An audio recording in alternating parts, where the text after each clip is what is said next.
people in general, but I'll say I think it's different for racialized white people in a sense because of the impact of the racial hierarchy on that group.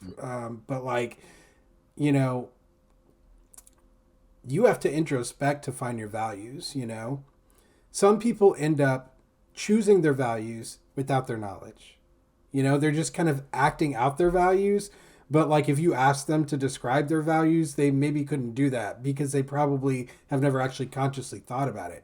I know that because I've been the uncoverer of many people's secret hidden values because I can do stuff like that.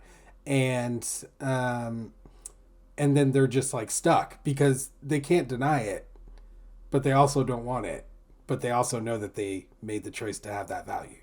So they're just like stuck there, faced with the reality of their own choice.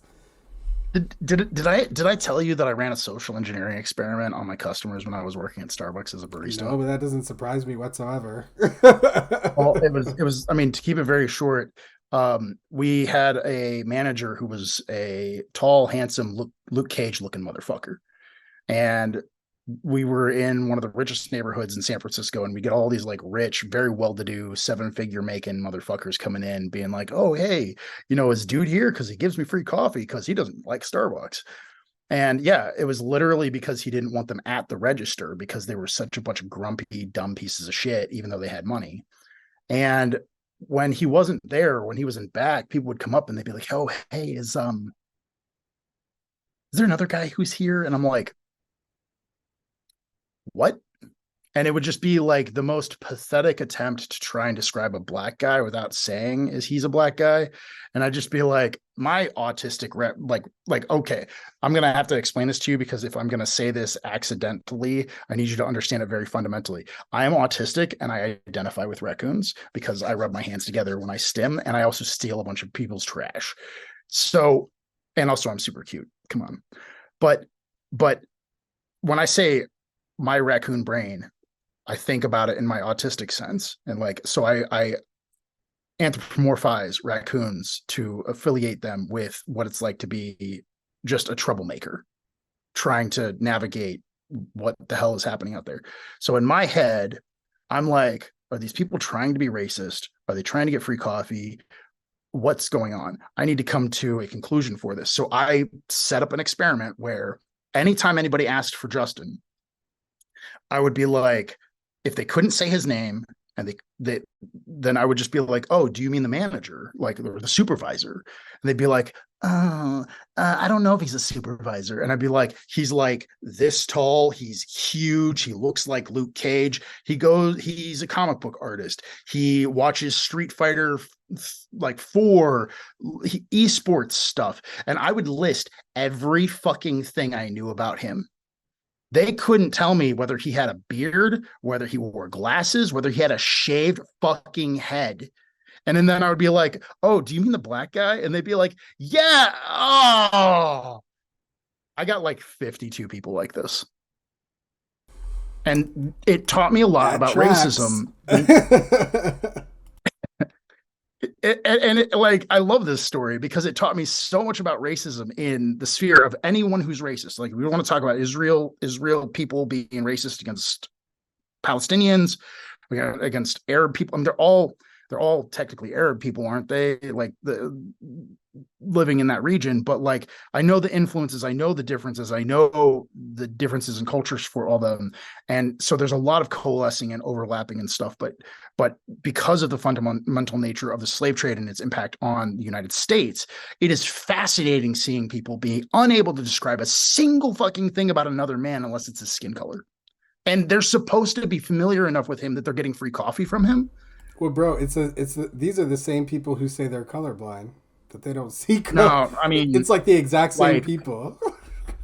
uh, no, yeah, that's fair. That I'm telling you, I was bro. I was actually only thinking in my head whether or not they even ever had to say that, Right? They maybe because never said it, but like if they were asked, that's what they would say. wealthy Oh, people I have the don't see luxury of color. escaping ever having to talk about anything. Yeah.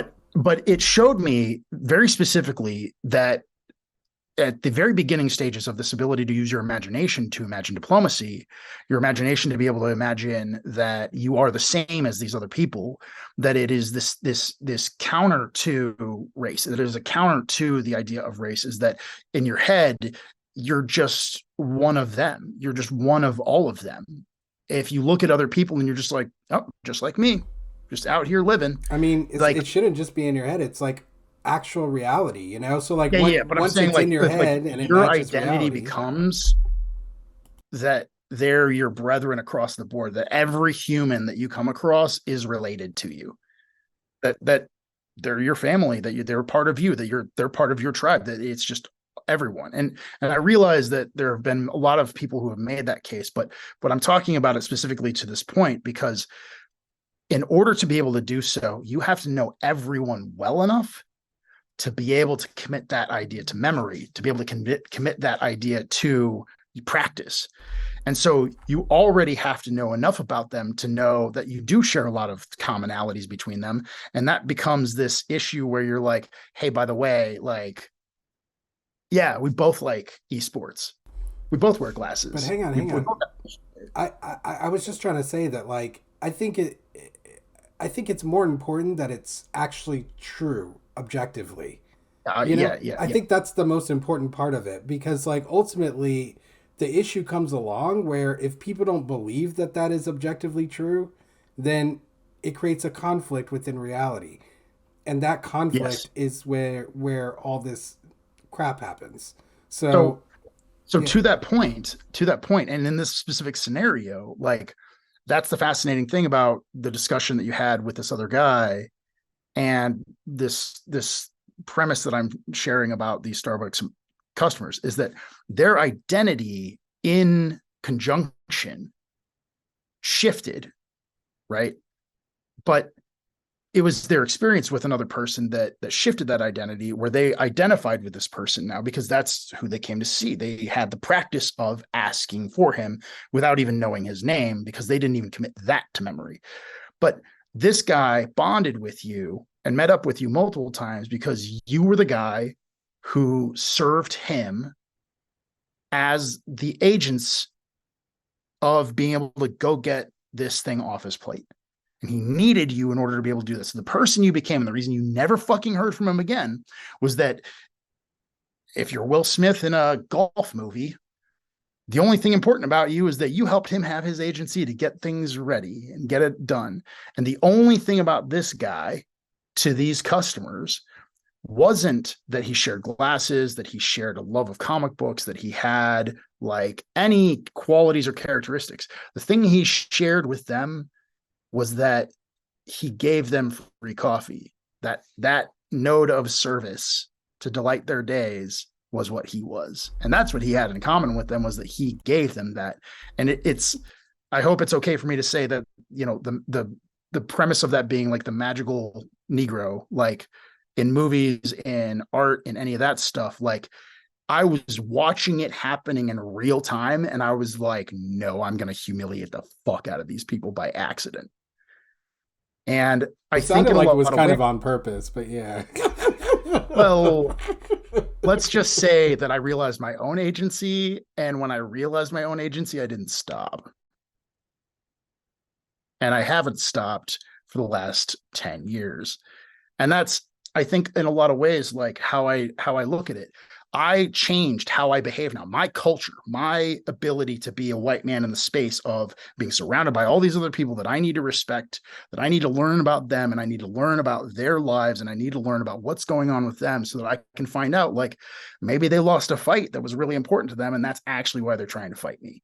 Actually, the reason they don't like me is because they just encountered somebody that looks just like me, and that person treated them like shit, and they're looking for a victory. They're looking for a win. They're looking for something where they're not going to take the L on a Tuesday. But I And want to make sure that we make sure that I know that that's how you think about it, right? You kind of do this thing where you like you know, you like to use your imagination to think about what other people are, you hold know, on. thinking and feeling and that kind of thing. But I think I just yeah, you can go on after this, but I just want to say I really want people to focus more on looking inward because ultimately you don't other people can help you understand yourself, okay, but like um you have to have a desire to like understand yourself and know yourself, you know, like, and I think that there's a lot of self-hatred out there.